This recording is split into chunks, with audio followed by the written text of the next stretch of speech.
안녕하십니까. 네, 동산형의 부동산 수다 조대석의 동산형입니다. 오늘 저희 초대석에 정말 오랜만에 와주셨습니다. 안녕하셨어요. 안녕하세요. 3년 만에 뵙네요. 3년 만에. 안녕하세요. 동산이 형 구독자 및 시청자 여러분, 이승훈 소장입니다. 벌써 3년 됐나요, 그게? 네. 어디가? 네. 오래됐네요. 네. 아니, 뭐 잘 지내셨죠? 네. 오랜만에 나와서 여러분들한테 25년 이제 어떻게 이제 흘러갈 건지와 그리고 전반적인 내용에 대해서 한번 얘기를 좀 나누면서 여러분들 좋은 정보 드릴 수 있도록 하겠습니다. 감사합니다. 네. 이번에 2025년에 굉장히 이슈가 많고 많죠. 네. 사건도 많고 맞아요. 이런 상황에서 부동산 투자를 할 때 완전 정복할 수 있는 방법이 있는지 여기에 대해서 좀 질문을 해볼 예정이고요. 부동산 완전 정복. 완전 정복입니다. 엄청 제목 부담스럽고 좋네요. 이승훈 대표라면 가능해. 다른 사람 내가 모르겠지만 여러분들 아실지 모르겠지만 사실 굉장히 활동을 하시는 전문가분들이 많이 있어요. 실전에서 유능하신 분들도 많이 있고 이론 쪽으로 강하신 분들도 많이 있고 뭐 분야별로 많죠. 근데 두루두루 해가지고 정말 지식이 깊으신 분들이 많지는 않아요. 근데 그중에 이승훈 대표님이 손꼽히시는 전문가이십니다. 여러분들 오늘 시간 하나도 놓치시면 안 될 것 같고요. 바로 질문 한번 들어가 볼게요. 바로 얼마 전이죠.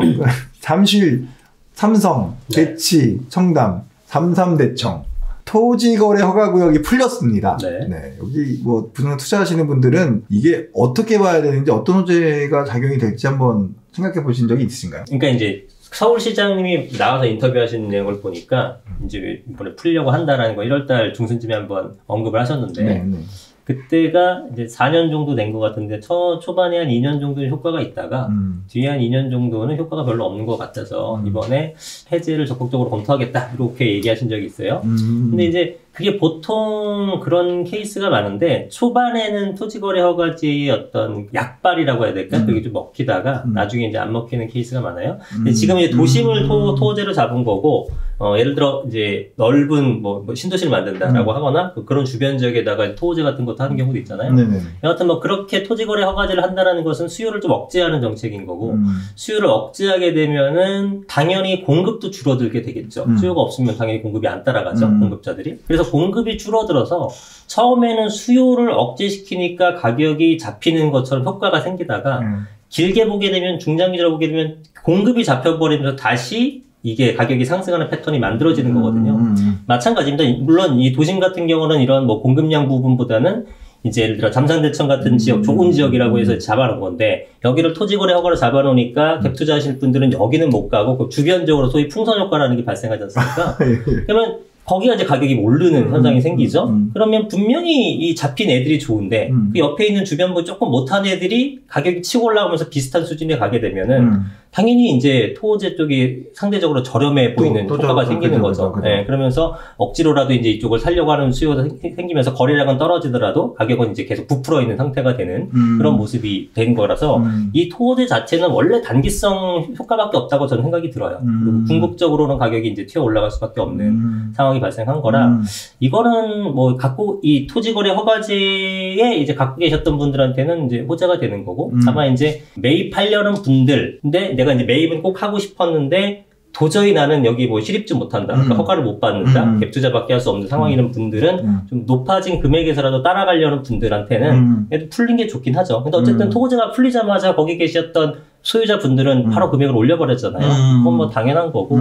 네, 그럼에도 불구하고 조금 1, 2억이 오르든 2, 3억이 오르든 오른 금액이라도 잡으면 그동안 눌려져 있었으니까 저는 뭐 좋다고 봅니다. 그렇군요. 네. 어떤 면에서 그 해당 지역에 있는 분들은 굉장히 기분 좋은 일인데 기분 좋죠. 무주택자분들이나 또는 이제 뭐 강남 외 지역에 사시는 분들 있잖아요. 이게 과연 나한테 좋은 영향이 있을까라고 이제 궁금증을 갖는데 좋다는 얘기신가 봐요. 일단 무주택자분들은 좋을 게 없죠. 슬프죠. 네, 슬프죠. 왜냐하면 토호제 풀리게 되면은 이제 또 중심부 가격이 올라간다는 얘기고 단적인 예로 우리 원베일리 같은 게 뭐 50억 해도 깜짝 놀랐는데 뭐 2달 뒤에 55억 하더니 한 60억을 찍어버려요. 와 이거 제가 한 달 전쯤에 거기를 한번 지나가다 들렸는데 부동산들 몇 군데 돌려보니까 그러니까 최저가 호가가 한 50, 한 2, 3억 되고 완전 저층 한강 안 보이는 거. 그리고 최고가는 한 65억 정도 되더라고요. 지금은 더 올랐을 수도 있는데 네, 뭐 그 정도 되는 거란 말이죠. 그러니까 그게 뭐 그게 적정가냐 아니냐를 떠나서 어쨌든 그렇게 60억이라는 게 딱 기사가 되고 미디어에서 뜨니까 이 동네 마포가 한 20억 한다. 엄청 싸 보이는 거예요.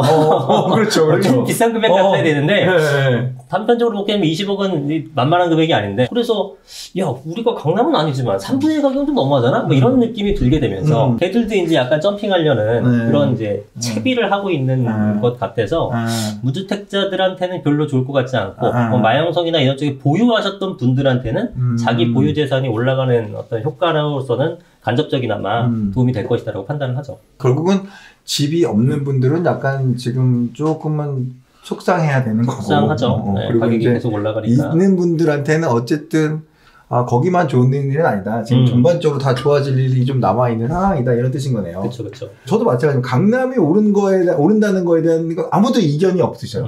아무도 이견이 없으신데 과연 지금 60억을 주고 살 수 있는 전문가가 있느냐? 전문가분들은 일단 아니신 것 같고 사신 분들에 대한 어떤 그 모니터링도 좀 해봤거든요.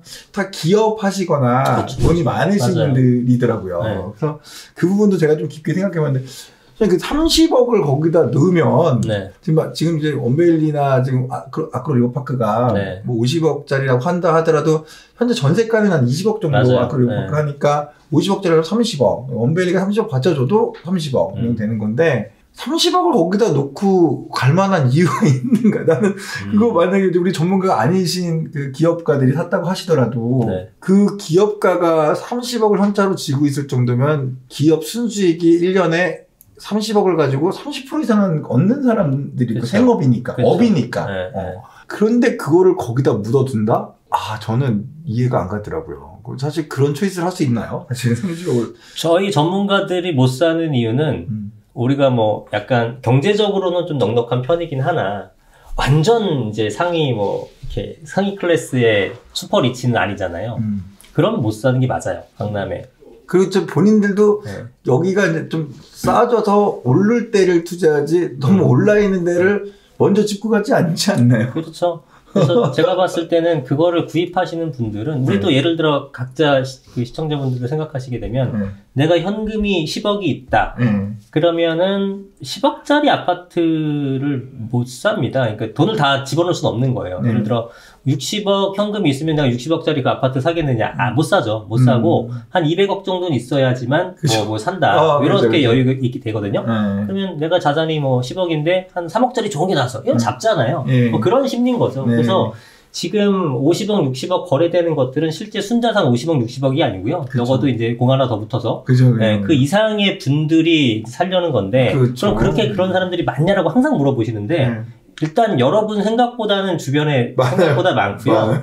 그리고 그 숫자는 아무리 많다 하더라도 절대적인 숫자는 많지는 않죠. 우리나라 인구에 대비해서. 근데 0.1%라고 하더라도 5만 명이에요. 5천만 인구에서.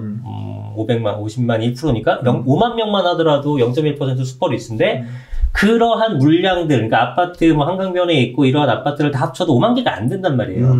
그리고 그것들 중에서도 실제로 매물로 나와 있는 것들은 굉장히 극소수이기 때문에 구입하려는 수요 대비 공급은 항상 부족한 시장이에요. 그쪽 시장이. 고급 주택 시장이나 아니면 고급 지역의 아파트 시장은. 그러니까 이제 계속 서로 간의 경쟁이 되게 되면서 가격이 상승하는 구조가 되는 거죠. 오른답니다, 여러분들. 알겠습니다. 사실 조금 더 깊게 보셔야 될 부분들도 있어요. 그러니까 강남의 지금 반포 아파트가요. 2020년부터 지금까지 오른 가격이 한 100% 올랐어요. 그러니까 그 100%라는 게 매매가 대비 100%가 아니고 예를 들면은 지금 이제 실투자 금액 대비 만약에 10억을 넣었으면 10억 정도 딱 올라 있는 상황이니까 가성비가 좋은 상황이긴 한데 실제로 한 7, 8년 전에 사신 분들 같은 경우는 또 그거보다 좀 떨어져요. 그러니까 1년에 20%가 안 나와요. 5년 동안 100%면 1년에 20%잖아요. 근데 7년 동안에 봤을 때는 한 17% 정도씩으로 이제 나눠지는 거라고 보면은 그 전에 또 2년은 상당히 좀 저조하게 올랐다라고 보면 기다려줬던 어떤 시간들이 있으니까 그런 것들도 분명히 여러분들 좀 생각을 해가면서 강남 불패는 맞지만 이 속도전에 대해서는 한 번 더 생각해 보시는 게 좋지 않을까라는 생각도 해봅니다. 재건축, 재개발에 대해 가지고 두 가지 질문 한번 드려보려고 하는데요. 부동산 시장에 있어 가지고 이제 경기에 관련이 같이 좀 움직임을 보이는 그런 부동산이 좀 궁금하거든요. 네. 그러니까 가치 상승의 가능성이 굉장히 높이 있는데 그 물건을 초기 단계에서 식별할 수 있는 방법이 뭐 따로 있나요? 일단은 뭐 재개발, 재건축뿐 아니라 모든 카테고리에서 마찬가지일 텐데 입지의 중요성이 너무 강해졌습니다. 있죠. 네, 아까도 보셨다시피 뭐 좋은 적은 너무 많이 올라가고 예전에 이 정도 격차는 아니었잖아요. 우리가 소위 이제 양극화라는 키워드로 대변되는 그게 점점 앞으로도 심화될 거기 때문에 당연히 입지가 좋은 곳들로 들어가는 게 일단 기본 중에 기본, 당연히 전제가 되는 거고 그 다음에 이제 좋은 지역을 선별하는 건 사업성을 봐야겠죠. 사업성을 볼 때는 뭐 여러분도 이제 많이들 아시겠지만 용적률이라는 걸 봐야 되겠죠. 현재 용적률과 나중에 받을 용적률의 격차가 커야지만 그만큼 일반 분양 많이 나오고 거기에 대한 이제 조합원들이 많이 가져가는 거라서 일단 입지를 기본으로 보고 그다음에 이제 용적률이 현재는 낮고 나중에는 많이 받을 수 있는 그거를 따지는 겁니다. 근데 이제 좀 디테일하게 들어가게 되면 용적률도 그냥 단순하게 숫자만 비교하는 것이 아니라 내가 갖고 있는 게 이게 뭐 2종 주거지냐 3종 주거지냐 준주거지냐도 틀리잖아요. 네. 그래서 2종 3종 준주거 중에서는 준주거가 가장 높은 용적률을 가지게 되는 거니까 만약에 같은 용적률을 갖고 있다면 2종 주거지보단 3종 주거지에 있는 땅이 그쪽에 있는 물건이 더 좋은 거고 그렇게 되는 거죠. 네, 그래서 이러한 용적률, 그 다음에 또 하나는 대지 지분도 봐야 됩니다. 이걸 많이들 착각하시는데 예를 들어 우리 그 노원구의 그 상계 5단지, 네, 상계 5단지 같은 경우가 용적률이 93%밖에가 안 돼요. 그러면은 그냥 겉으로만 보게 되면 이거 대박이다 싶었지만 분담금 5억이 나와서 취소하고 다른 시공사 했더니 7억이 나오고 사업이 안 되고 막 이러잖아요. 그 용적률 93%가 왜 진행이 안 되냐면은 평균적인 대지 지분이 12평인가 밖에 안 됩니다. 왜냐면 거기 평형대가 다 11평인가 밖에 안 돼요. 근데 11평 갖고 있는 조합원들이 33평을 받고 싶어 하니 늘어나는 용적률 중에 일반 분양을 좀 써야 되는데 그죠. 본인들 올리는데 지금 급급한 거죠. 그러니까 안 나와요. 일반 분양이 실제로 제로입니다. 제가 시뮬레이션 해봤더니 6세대 나오는 게 최대더라고요.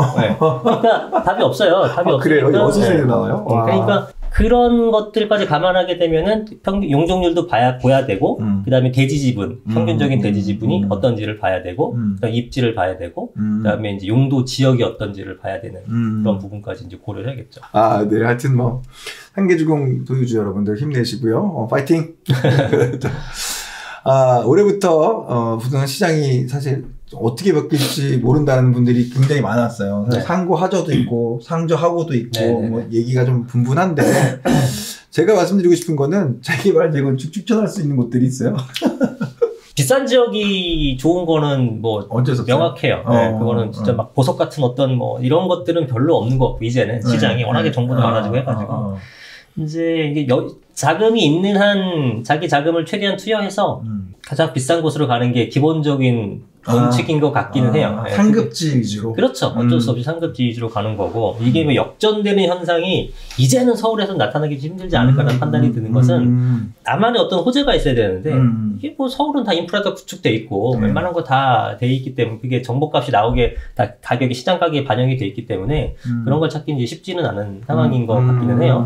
그러니까 이제 뭐 워낙에 한강변 좋아하니까 한강변 쪽 여기가 되게 뭐 강남권, 뭐 용산 뭐 이런 지역들, 뭐 소위 마영성 이런 것들의 어떤 탄탄함이 뭐 그 뒤쪽에 있는 뭐 동대문구나 뭐 서대문구나 이런 쪽에서 뭔가 개발이 많다고 하더라도 그 앞선 가격을 넘기는 좀 힘들어 보이더라고요, 저는. 그래서 제일 여러분들이 갈 수 있는 최대한의 상급지를 가는 게 투자로서는 제일 좋죠. 자, 이제 두 번째 이야기를 한번 들어가 볼까 합니다. 자, 역대 최고 수익률이 나올지도 모르는 정책이 나왔죠. 용적률을 1500%까지 줘요. 역세권 사업을 할 경우에만 말이죠. 여기에 주목해야 될 이유가 있다고 합니다. 이 부분에 대해서 한번 이야기를 나눌 건데요. 역세권 활성화 사업. 이게 이제 서울시에서 하는 건데, 어떻게 보면 인프라가 어느 정도 조성된 곳에 역세권을 활성화시키는 건 뭐 당연한 것이 아닐까라는 생각이 들기도 하는데요. 서울시에서 역세권 활성화 사업을 하는 근본적인 이유가 뭔가요? 역세권 활성화 사업을 하는 이유는 일단은 제가 볼 때는 서울시가 너무 공급이 급하죠. 지금 가격이 제일 이제 뛰고 있고 어쨌든 전국에서 가장 많은 수요를 갖고 있는 곳이잖아요. 밀집도도 뭐 요만한 지역에 1000만이니까 어마어마하게 많고 그래서 공급을 꾸준하게 해줘야 되는데 솔직히 80년대 아파트, 저층 아파트 같은 것들은 지금 조례상으로도 하더라도 충분히 지었잖아요. 근데 이제 웬만한 저층 아파트도 사라지고 중층 아파트 남았는데 얘네들은 도저히 답이 안 나오는 상황이 돼버렸고 그리고 거기다 공사비가 올라가고 뭐 이래버리니까 뭐 진행이 잘 안 됐죠. 네, 그래서 공급은 빨리 해야 되는데 지금 민간에서 그냥 놔두자니 이거 뭐 임대주택 짓고 기부채납하고 그다음에 공사비 올라간 거 뭐 등등등 하게 되면은 진행이 잘 안 되는 겁니다. 그러니까 서울시에서 해줄 수 있는 거는 뭐 공사비를 대납해 줄 수는 없는 거고 이러한 어떤 혜택을 부여하는 거죠. 사업성을 증대시켜주면서 수익이 날 수 있게끔. 수익이 나야지만 이게 돌아갈 거 아니겠어요? 재건축이든 재개발이든. 그래서 그러한 방식으로 진행을 하는 거예요. 그래서 저는 이제 이거를 꽤 오래전부터 말씀을 드려왔었는데 이제 서울시가 공급이 워낙에 급하기 때문에 이러한 제도들 예를 들어 인센티브가 줄어들게 될 것이다. 기부채납 비율이 줄 것이고 임대주택 비율도 줄 것이고 등등의 이런 공공기업 부분에 대해서 좀 줄이지 않을까라는 판단 그다음에 용적률 같은 걸 상향시켜주는 이런 것들이 나오거나 어쨌든 사업성을 증대시켜주는 뭔가가 나와야지만 공급이 되니까 그래서 지금 그거에 대한 일환이라고 봐야겠죠. 역세권 쪽에다가 용적률을 많이 높여줘서 일단 고밀개발하게 되면서 서울시에서는 이제 기부채납 같은 것도 많이 받아가요. 공공기업도. 그러니까 인프라도 확충시킬 수 있고 어쨌든 역세권은 많은 사람들이 이용하는 공간이니까. 그런데 그것도 늘어나는 거에서 이제 가져가는 거니까 주민들도 뭐 반대할 이유가 없는 거고. 그다음에 고밀개발하는 거는 역세권에 고밀개발하는 건 누가 반대해요? 예, 산 밑에다는 못하니까 어차피. 그러면은 역세권 쪽에다가 이런 개발이 될 거라는 것은 어렴풋이 짐작은 했었던 거고 그게 이제 좀 더 말 그대로 활성화시키고 있는 내용인 거죠. 자, 그래서 이제 그 역세권 활성화 사업의 구체적인 방향이 지금 정해져 있다고 하는데 용적률 측면에서 수혜를 받는다고 하면 이 부분을 좀 우리가 좀 이해가 쉽게 좀 설명해 줄 수 있나요? 일단은 종상향을 해주는 거죠.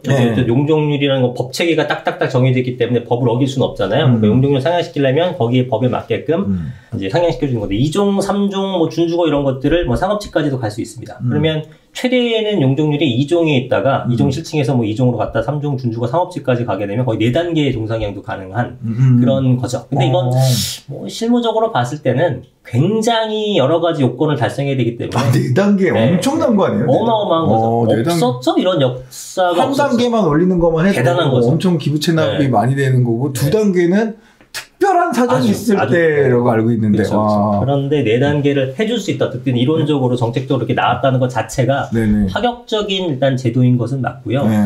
그렇게 해서 이제 종상향이 되게 되면 늘어나는 용적률의 절반은 이제 공공기업으로 가져간다라고 하는 건데 이 역세권 활성화 사업은 다른 사업과 다르게 이게 뭐 꼭 반드시 임대주택을 넣어야 된다 이런 조항은 없기는 해요. 다른 것들은 이제 늘어나는 게 50%를 임대주택으로 제공하잖아요. 근데 여기는 역세권이다 보니까 그런 임대주택이 아니라 그냥 인프라 같은 공공기여시설 같은 걸 넣어도 상관은 없어요. 근데 이제 법조문 따져보게 되면 이 공공임대주택을 한 30%를 넣는 걸 권장한다라고 표현이 되어 있는데 이게 아마 제가 볼 땐 뭐 아예 안 넣으면은 그래도 상관 안 될 거고 일부는 넣긴 하겠습니다만 어쨌든 뭐 중요한 건 우리 그 사업자들 조합원 입장에서는 늘어나는 용적률의 반은 가져간다 이렇게 되는 거예요. 그러면 300% 이제 뭐 3종 주거지여서 예를 들어서 일반 상업까지 한 800%로 간다. 그러면 한 500에서 550% 정도의 절반은 가져가게 되는 거고 그렇다 하더라도 뭐 한 500% 중후반대 600% 가까운 용적률로 사업을 할 수 있기 때문에 뭐 기존 사업의 거의 2배 이상의 사업성을 갖고 있는 거기 때문에 뭐 어마어마한 혜택이라고 볼 수가 있죠. 그게 이제 워낙에 뛰어나니까 처음에 이게 나왔을 때는 뭐 너도 나도 다 활성화 사업을 했어요. 안 할 이유가 없는 거잖아요. 그죠. 모아타운 한참 진행하다가 야 멈춰. 역세권. 일단 하고 봐. 다 역세권. 이러니까 너도 나도 다 이게 되니까 안 될 것 같아가지고 이제 여러 가지 제약 조건을 그 이후에 만들었습니다. 운영 기준이라는 게 매번 나오거든요. 1년에도 몇 번씩 고쳐요. 그럼 이제 뭐 제약 조건이 들어가는 거죠. 뭐 8m 이상 도로 확보해야 된다라든가 뭐 가로주택의 뭐 신축 비율이 어떻게 돼야 된다 이런 게 나오는데 크기 이제 요거는 크기 부분은 작아요. 예를 들어서 10,000제곱미터 미만, 위원회 통과하게 되면 그 이상도 되지만 보통 10,000제곱미터 미만이면 만이라 그러면 우리가 평으로 하면 3,000평 정도 수준이잖아요. 그러면 3,000평에다가 뭐 용적률 500% 하게 되면은 제가 볼 땐 그래봐야 한 500세대 남짓에서 600세대 미만 요 정도니까 규모적인 면에서는 좀 단점이라고 해야 될까? 어쨌든 뭐 큰 규모는 안 되지만 아무래도 이제 그 3,000평이라고 하더라도 이제 높게 올라가니까 높게 올라가고 또 이제 범위가 넓으면 그 안에 있는 소유자들한테 동의받다가 세월 다 가니까 그렇죠. 아마 그래서 좀 좁게 잡았나 이런 생각이 들긴 하네요. 제가 볼 때는 역세권은 역세권인데 동의율이나 이런 게 전혀 안 나올 것 같은 네, 그런 곳에서 역세권을 한다고 하니까 가지 말라고 한 적이 있거든요. 그러니까 너무나 이게 과장된 어떤 홍보를 하는 게 되게 많습니다. 뭐 유튜브를 보더라도 1000%뭐 어쩌고저쩌고 이렇게 뭐 이렇게 얘기하시는데 그거는 진짜 딱 이론이고 그거는 거의 불가능한 거고요. 실제로 1000%를 하더라도 공공기업 빼게 되면 그 정도 주는 거는 물리적으로 불가능한 거고 그리고 그 요건 자체가 굉장히 까다로워졌다고 했잖아요. 그게 이제 뭐 모아타운이든 재개발이든 지금 말씀드렸던 역세권 두 가지입니다. 활성화 사업이 있고 장기전대주택 사업이 있는데 요거별로 다 그 물리적 요건이 틀려요. 뭐 노후도는 기본으로 다 들어가는 건데 거기서 이제 뭐 호수밀도라든가 아니면 접두율이라든가 이런 거 보는 데가 있고 이거 안 보는 데도 있고 뭐 여러 가지가 있습니다. 그 조건을 맞추기가 굉장히 까다로워요. 역세권 활성화 사업이. 그러니까 진짜 될 놈만 되라예요. 일단 너무 할 게 없지만 되면은 대박인 사업인데 지금 보게 되면은 막 역세권이면 다 이거 하는 걸로 홍보가 되는 거니까 투자자들 입장에서 지금 보시는 구독자나 시청자분들 입장에서는 거기에 너무 현혹되시면 안 될 것 같아요. 될 만한 지역은 진짜 몇 없습니다. 이 역세권 활성화 사업. 네. 근데 그러한 지역을 찾으면 대박인 거고 대부분은 과장된 브리핑이 많다. 그런 거가 어딘지 궁금하신 분들은 동탄연구 부동산연구소와 그렇죠. 또 이승훈 경제연구소에 연락을 주시면 저희가 잘 알려드리도록 하겠습니다. 모아타운에 대한 질문을 한번 드릴게요. 모아타운이 뭔가요? 정의를 한번 부탁드려야죠. 네, 모아타운은 이제 일단은 재개발이 안 되는 지역입니다. 재개발은 이제 큰 규모로 하는 거고. 재개발이 안 되는 지역. 그렇죠, 그렇죠. 재개발이 있고 더 큰 규모는 재개발을 모아놓은 게 이제 약간 뉴타운 개념이거든요. 근데 그 재개발조차도 안 되는 아주 소규모 작은 것들 이런 것들을 개발하기 위해서 저층주거지라든가 이런 것들은 개발이 필요성이 있지만 재개발이 힘든 지역들 이런 것들을 위해서 만든 제도라고 보시면 될 것 같은데 그래서 이제 소위 가로구역별로 그러니까 도로로 이렇게 둘러싸인 그런 가로 그거를 가로주택 정비 사업이라고 하는데 이 가로주택 정비 사업을 여러 개 모았다라고 생각하시면 이해가 편하실 것 같아요. 그걸 모아서 모아타운으로 지정을 해주고 그렇게 모아타운으로 지정되는 것은 노후도도 낮춰주고 용적률도 좀 높여주고 뭐 통합 주차장이 만들어주고 여러 군데 가로주택이 모여 있으니까 하나의 단지처럼 보여서 크게 보이는 효과도 있고 이러한 장점들이 이제 부각된 그래서 이런 것들을 서울시에서 굉장히 많은 홍보와 어떤 혜택을 주려고 하고 있는 사업이 이제 모아타운 사업인 거죠. 아, 그렇군요. 재개발하고 모아타운하고 봤을 때 어디가 더 장점이 있는 건가요? 장점이요? 솔직히 저희가 볼 때는 재개발이 더 낫긴 합니다. 아, 그죠. 안정적이고. 일단 또 규모도 크고. 근데 이제 차이점은 이미 재개발로 지정된 것들은 금액이 크죠. 그래서 이제 소액으로 하신 분들은 차선책으로 모아타운 선택하시는 게 맞을 것 같긴 한데요.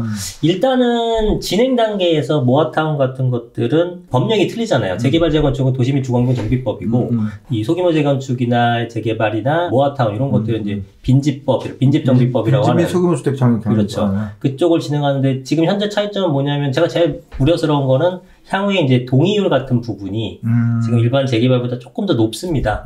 네, 그래서 이제 그거를 채워넣는 게 수월할 것인가가 제일 걱정이 되고 대신에 이제 일반 재개발보다 모아타운이 동의율이 좀 더 높아요. 좀 더 높죠. 아무래도 네. 그렇겠죠. 네. 빌라나 이런 게 더 많으니까. 그렇죠, 그렇죠. 대신에 이제 규모는 작기 때문에 오히려 율은 좀 채우기 수월할 수도 있어서 일장일단은 있을 텐데 어쨌든 지금 현재 재개발은 75%인 건데 오히려 이제 80%까지도 받아야 되는 부분이라 그런 부분만 아니게 되면은 뭐 어차피 재개발을 못하는 지역이 모아타운 하는 거라서 좀 어떤 개발에 대한 열의만 있다면은 다세대가 많고 이런 지역에서는 오히려 동의율은 뭐 그래도 채워넣는 모습을 보이고 있죠. 아, 그러니까 모아타운 같은 경우는 사실 부정적인 입장을 가진 분들이 꽤 많이 있잖아요.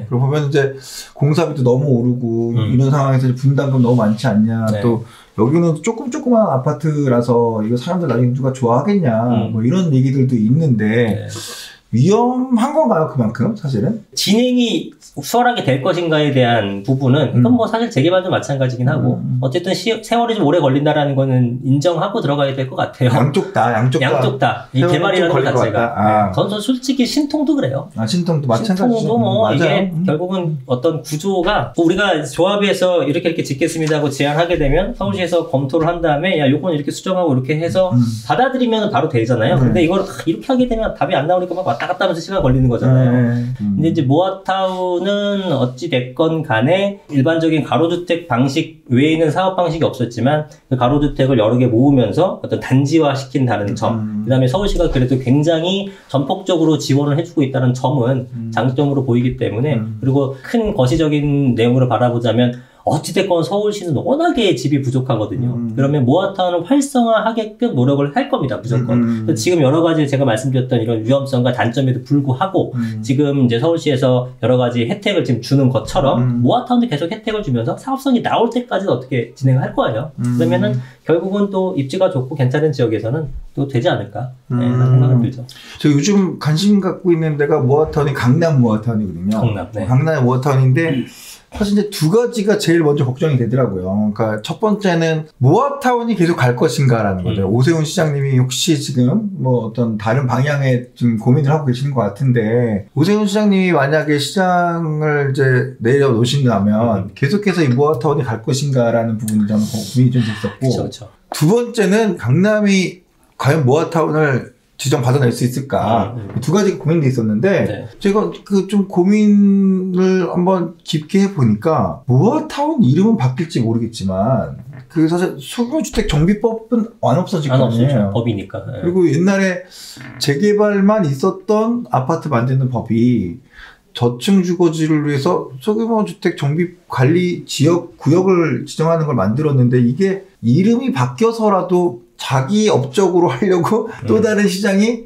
모아타운이 아니면 뭐 흐터타운 뭐 하든지 뭘 하겠죠. 네. 동네 뭐 이렇게 우리 동네 뭐 하든지 해서 하지 않을까라는 생각인데 어떻게 생각하세요? 맞아요. 이게 이제 모아타운이라는 것도 어차피 이게 법적 용어는 아니고 소규모 관리 지역이 법적 용어고, 모아타운은 서울시에서 브랜딩을 한 거예요. 뭐 다른 지역 가게 되면 모아타운 얘기도 없고. 근데 이러한 것들이 뭐 시장이 바뀌었을 때에 대한 우려는 뭐 계속 요즘 얘기가 나오긴 하는데, 저는 큰 우려는 없는 게, 왜냐하면 근본적으로 서울시의 집이 부족하다라는 것은 누구나 갖고 있는 인식이에요. 그렇죠. 그래서 사실 오세훈 시장, 그 전임 시장이었던 박원순 시장께서 주로 도시 재생 위주로 서울시를 운영하셨는데, 사실 그거에 대한 후폭풍 부작용 같은 것들이 이제 공급 부족으로 많이 나타나는 모습을 보이고 있거든요. 그리고 실제로 도시 재생을 통해서 굉장히 많은 마중물 사업이라고 갖고 몇백억씩 갖다 부었는데, 거기 주민들이 전혀 만족을 못하고 우리 다시 재개발할게요가 되니까 소위 말하는 벽화 사업만 하고 망가졌잖아요. 그러니까 이거를 멈추고 다시 뭐 다른 방식으로 간다라는 것은 상상할 수 없고, 누가 되시던 간에 공급은 꾸준히 하는 방향으로 갈 것이다. 그다음 뭐 말씀대로 진짜 모아타운의 브랜딩을 다시 할 수는 있겠지만 자기의 업적으로 만들고 싶어서, 그러나 궁극적으로 그 부분을 뭐 멈추고 다시 뭐 이렇게 간다, 이건 상상할 수 없을 것 같아요. 존재는 할 거란 얘기시네요. 그렇죠. 계속 그러니까 사실 모아타운이라는 게 없어지나요? 라는 이제 궁금증이 생기는데, 모아타운은 그 이름만 바뀔 뿐이지 갈 것이다. 그렇죠. 왜냐하면 이제 서울에서는 주택을 공급할 수 있는 하나의 또 다른 아주 신기술이 생긴 거기 때문에 그거를 버리지 않을 것이다, 이런 뜻이네요. 네, 무조건 가야죠. 자, 이제 그 세 번째 이야기를 가지고 막을 한번 내려볼까 합니다. 이런 막장 경쟁은 처음이에요. 그러게요. 이게 지금 너무 힘든 것 같은데, 이런 부분을 놓고 봤을 때 우리가 아파트는 지금 굉장히 가격이 오르고 있고, 부동산 한국 어떻게 봐야 되는 거예요?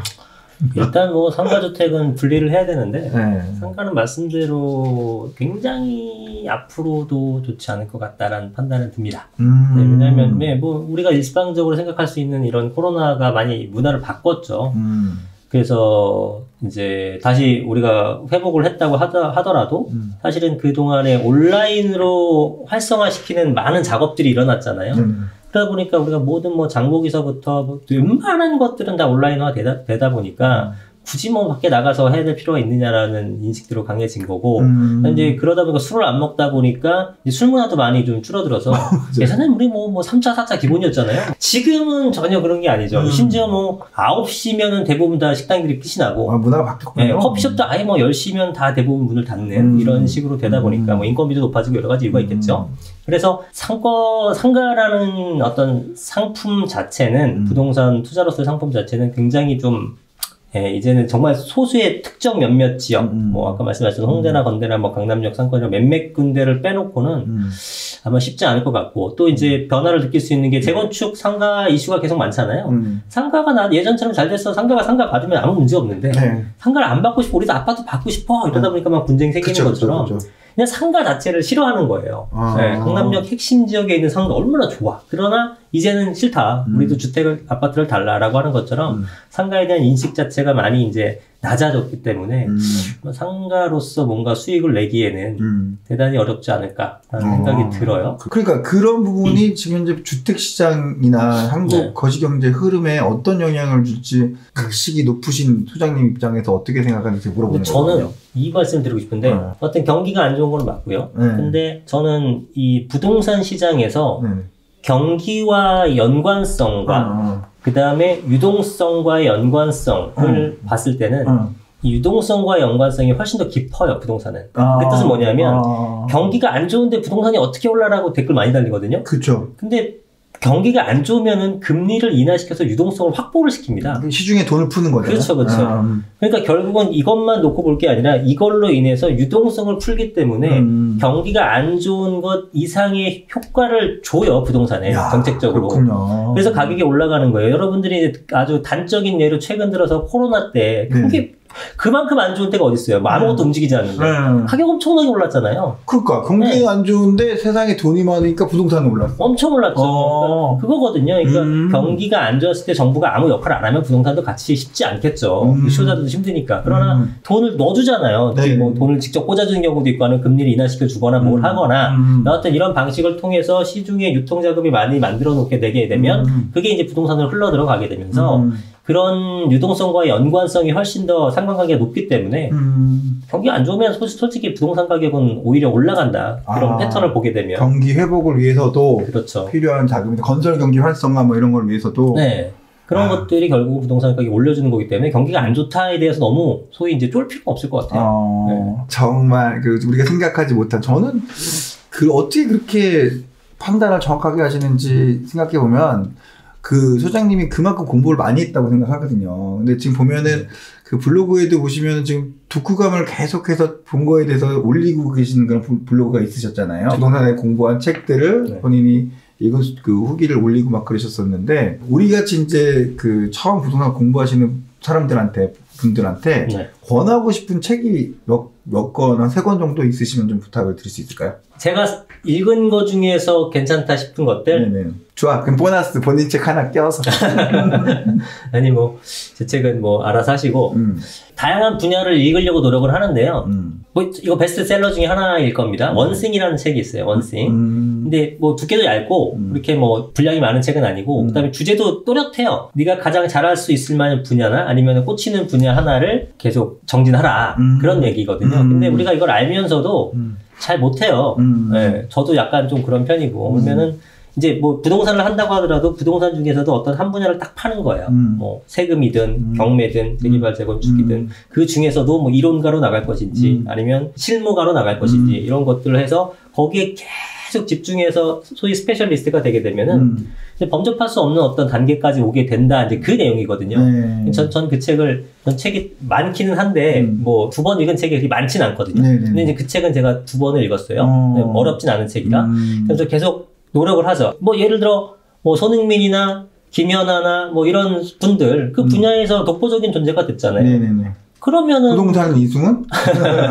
그런 식으로 해라라는 의미인데, 굉장히 또렷한 주제이면서 당연하지만, 우리가 잘 생각하지 못하는, 이것저것 막 다 만물박사처럼 하려고 하게 되면은, 이도저도 안 되는 케이스가 워낙에 많죠. 이제 경제 관련 파트에서는, 경제기사 300문 300답이라는 책이 있어요. 알죠. 네, 그 책은 거의 20년간 꾸준하게 발간되는 책인데, 그 책이 왜 좋냐면은, 여러분이 이제 초보자분들이 보실 때, 굉장히 이해하기 쉽게 문체를 작성하셨어요. 저도 그걸로 매년 저는 이걸 사보거든요. 한 4년째 된 것 같은데 그 책을 보게 되면 두께는 되게 두꺼운데 술술 익히는 편입니다. 어려운 파트도 물론 있겠죠. 근데 2번, 3번 읽으시면 되고 요 한 권만 읽어도 전체적인 경제에 대한 어떤 기초 상식 같은 것들이 많이 이제 주입이 되실 거예요. 그러니까 경제를 접하지 않았던 분들은 되게 어려워 하시는 게 맞죠. 그러나 그런 책들을 보게 되면은 아무래도 훨씬 더 수월하게 이제 좀 보게 되지 않을까라는 생각이 들어요. 근데 한 권 남았네요. 마지막 한 권은 이거는 제가 요 앞전 책들은 제가 다 사서 봤던 책이고 요거는 누군가 추천해 주셔갖고 한번 빌려주셔서 봤던 책인데 제목이 누구도 나를 파괴할 수 없다라는 책이에요. 약간 동기부여 서적인데 저도 동기부여 책 많이 봤죠. 많이 봤지만 사실 내용이 다 흔하잖아요. 근데 이 책은 뭔가 약간 다른 좀 느낌이나 울림을 주는 책인데, 데이빗 고긴스라는 분이 쓰신 건데, 원래 이분이 무슨 뭐 미국 군인, 뭐 해병대 출신이랑 군인인데 지금은 이제 동기부여 연설이나 뭐 이런 거 하시는 쪽으로 하시는 것 같아요. 근데 대체로는 굉장히 뭐 인생에 대해서 고난하지만 이거를 다 극복하는 방법 뭐 이런 것들을 쓰셨는데 실제 본인이 굉장히 좀 힘든 것들을 체험하시고 뭐 그런 극복하는 과정이 그 여러분들한테 도움이 될 거예요. 아, 느낌이 좀 다르군요. 완전 다르더라고요. 내가 네. 체감하는 게 정도가 다른가 보네. 네, 그래서 그거를 이제 지금 30대 분들이나 이런 분들이 참 힘든 분들 많잖아요. 네. 이게 뭐 경제적이 됐건 뭐 어떤 개인적인 사정이 됐건 이제 힘이 없을 때 그 북돋으시라고 용기를 북돋으시라고 그 책을 보시게 되면 굉장히 많은 좀 도움이 되지 않을까라는 생각이 좀 듭니다. 오늘 이런 바쁘신 와중에도 이렇게 시간 내서 좋은 이야기 들려주시려고 와주셔서 너무 감사합니다. 네, 고맙습니다. 불러주셔서. 네. 언제 또 오실 거예요? 언제든지. 요즘은 좀 바쁜 게 좀 덜해지셨어요? 왜 요즘 바쁘시잖아요, 원래는. 요즘에 이제 그 세미나를 다시 올해 시작했고, 그 다음에 이제 뭐 교육 관련 쪽 이제 뭐 하는 게 있어가지고, 그런 것 쪽에 조금 신경을 쓰고 있어요. 그 다음에 이제 교환 같은 것도 만들어갖고, 이제 온라인으로 해서, 여러분들한테 이제 도움이 될 수 있는 내용을 좀 알차게 담아서, 이제 뭐, 얘기할 거예요. 기대되네요. 온라인 지금 강의 쪽으로 또 새롭게 한번 길을 열어주신다고 하니까 저희 관심 갖고 많이 좀 보겠습니다. 감사합니다. 오늘 시간 내주셔서 인사 한번 하시죠. 감사합니다. 네.